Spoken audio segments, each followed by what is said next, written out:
Up here in chopper 16, speed is not an issue, going way over 100 miles per hour, but down below it's increasingly becoming a problem on the Delaware roads. And take a look there at Coastal Highway in Rehoboth Beach. Now in the new technological era, you're always connected because with the snap of a video on your phone, you can send it to anyone across the globe. In the Negev Desert, this is Evan Koslof reporting on the renewed violence here in Israel. CBS is reporting that there was some rocket fire launched from the Gaza Strip and then returned from Israel. The emotion is resonating here in Ellendale as well, where the accident happened. If you take a look right here at this lawn on North Old State Road, you'll see the mark of where the car was traveling before it hit these trees behind me, where Christina lost her life. When you look at the numbers, there's no question as to why many people are turning to scooters like this one. This one gets 110 miles per gallon. Some of them get as high as 140 miles per gallon. On top of that, they're actually pretty fun as well. It's been a day of tears and emotions here, and the centerpiece of it all has been this memorial right here. Literally just now, somebody just dropped another flower. I'm here at the Georgetown Middle School, like you said, and yeah, it's pretty empty, and it's going to stay that way for the rest of the day. All schools in the state of Delaware are closed, and that means that for all you kids at home, that is a snow day for you. Right now, I'm at the end of the runway, which is about 5,500 feet, but with about $20 million from the state, they plan to move it all the way back here to 6,000 feet. Here at Old Landing and Route 1, we're going to time how long those yellow lights are. 4.9.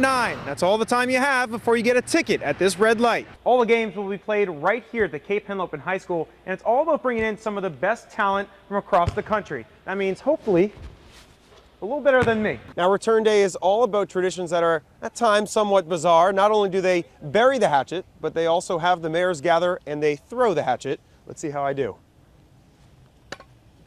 Not great. This chicken is just one out of 93,000 chickens here on this property, and with 4 chicken houses, that would make the tax increase very high.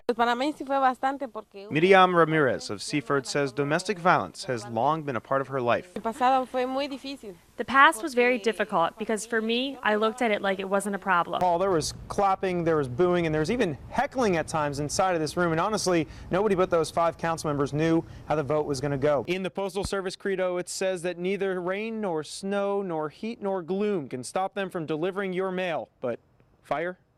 That could get a little bit in the way. As the snow continues to fall, how much of it is going to stick to the ground really depends on where you are in Sussex County. Underneath the Indian River Inlet Bridge, you get an idea about just how powerful these waves are. This is what you call punching the cap. Essentially, it puts the skins at the bottom of the barrel. It adds oxygen to the wine and also releases more flavors. What this new partnership is all about is allowing more people to try this wine. Greeted by a lock, how one access point at the Prime Hook National Wildlife Refuge is shut down for this summer. And if you're driving on Route 26, then this is the situation you're going to see. Bumper to bumper traffic, at least for the next couple days. And I talked to some of these drivers inside. They're not enjoying this. What's it been like driving on this road? Slow. Just slow, that's all. By that time, they expect to see 82 centimeters. What's that mean in feet? It means not 1, not 2, but 2 feet and 8 inches by 2100. Those 2 words are look again. It's a very simple message, but her father says it's a message that could have saved her life. And if you take a look over here, you'll see the memorial. Obviously, it's full of flowers and messages of love. Now, the accident was close to 3 years ago, but her father says that the wounds are still very fresh. And Brielle could care less. Nils Milford can't help but tear up as he looks at photos of his daughter. My emotion is love. I miss my little girl. They're happy memories, moments stitched in his mind forever. On November 23, 2011, though, a more painful memory comes to mind.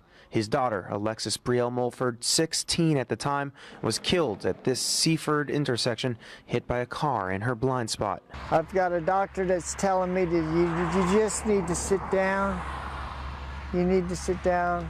And I told her, no, I need to see my daughter. Just tell me where my daughter is. And she said, your daughter didn't make it. At first, Milford says he was lost. He was looking for meaning in her death. Then one day in Salisbury, he says he found the sign he was looking for. And as I start to go across the intersection there, I see this look again sign. And I'm like, this is a sign from my daughter. So Mulford made some calls. He found out that these signs are all over Maryland, but in Delaware, they are rare. For 2 years, he fought for them. He spoke to county leaders, state lawmakers, and even DelDOT, anyone who would listen to his plea. And then, after 2 years, it happened. 6 signs just like this are now posted at the intersection where his daughter had lost her life. The only thing we ask as parents is that they get a fair chance. This sign gives kids a very inexpensive fair chance. 2 words Milford hopes can help save lives. Now back out here at the memorial, Milford says that these signs are more than just a tribute. In fact, he says they've led to an accident rate decrease at dangerous intersections in Maryland of about 40%. Now he hopes to bring that here to Delaware. Sussex County, this is Evan Koslof for WBOC News. Back to you guys. And as with any community, the number of opinions within the Hispanic community is vast. But nonetheless, throughout my conversation, there are certain key themes that kept popping up. It's a real art form. Watching Antonio Perez make a pizza at Caruso's in Georgetown, you might imagine an upbringing in a small Italian village. But alas, he's not, immigrating from Mexico. And although about 40 miles from policy decisions in Dover, I asked him what issues matter most for his community. Family was the most important to him. Second, he said, is job creation. When a person doesn't work, they can't provide for their family. Sometimes, although they want to work, there are no jobs. When the economy is down, they can't do anything about it. Colleague Cesar Augusto Hernandez Yoke says the issues go beyond the wallet. There's the right to obtain a driver's license. I think it's one of the important issues. The other two are healthcare and education. Meanwhile, at Supermarquense on Ray Street, Rafael Ortiz says it can all be summed up by just one word. Respect. Respect from one person to another, whether towards young people or towards the adults. That would support the Hispanic community. Voices of the Hispanic community turning their eyes towards policy. Now, according to the United States Census Bureau, Hispanics make up about 9% of the population here in Delaware, and with the Hispanic population growing faster than the general population, you can be sure that that number is going to increase here in the first state. His name was William McCafferty, but many around here knew him affectionately as Uncle Billy. And at this Valero that you can see over my right shoulder, like clockwork, he would come in almost every day to get a coffee and a pumpkin pie. Today, they knew something was wrong when he didn't come in. A long, grief-stricken embrace amongst family members as they mourned the loss of their father and grandfather, William McCafferty. At the site of the crash, his grandson tells us about his grandfather. He was just an all-around kind man, and he loved his family. I mean, that was the most important thing to him. I just hope that he went peacefully and didn't have to suffer at all. The accident happened here in the Lewis area, just east of the intersection of Route 24 and Camp Arrowhead Road.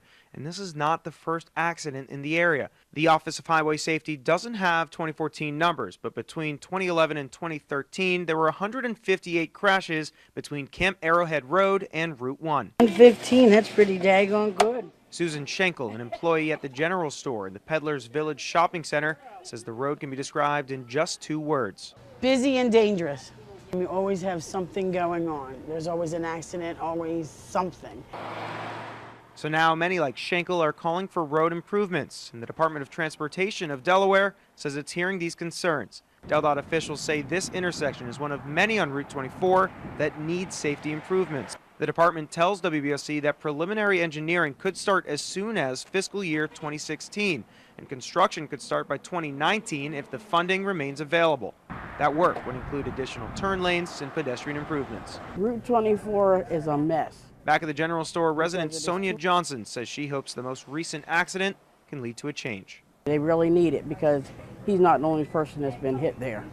Now, according to DelDOT, that construction date of 2019 could be sooner or later. All of that will have to do with funding. In Sussex County, this is Evan Koslof for WBOC News in Lewis. Judge Stokes in Sussex County will have quite a big decision ahead of him in the next couple of months, and it all has to do with this plant right here. I'm sure you could see the iconic Vlasic Pickle logo. Now, many neighbors are fighting to make sure that the Allen Harim logo doesn't come here. Jay Meyer is pushing on 35 years living in a picturesque home on the Indian River. And sometimes he likes to just sit and admire the Indian River. Oh, it's a heartbreaker. It's a heartbreaker to know that everything he worked so hard for is about to be destroyed. He's talking about a legal battle that he's led for the past couple years.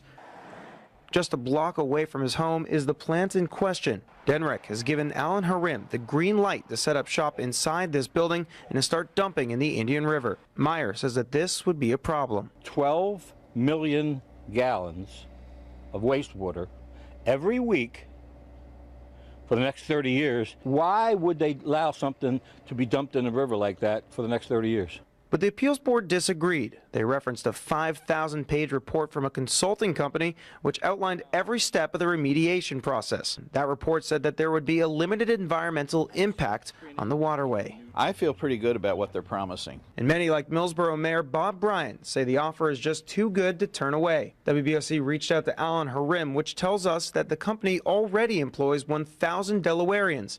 They say they hope to add 700 new jobs with this plan. Think about 700 people that will get a paycheck every Friday. But in court documents, Protecting Our Indian River said that the board's decision was biased, calling it arbitrary, capricious, an abuse of discretion, contrary to law, and not supported by substantial evidence. It's not going to affect the river. Years in the making, debate continues in Millsboro. Now, this legal dispute is far from over. I have right here the appeal right here. This is the appeal that they filed. And here's what's next. Attorneys from both sides will have the opportunity to submit a written argument. Then the judge will have 90 days to make a decision. In Sussex County, this is Evan Koslof for WBOC News in Millsboro.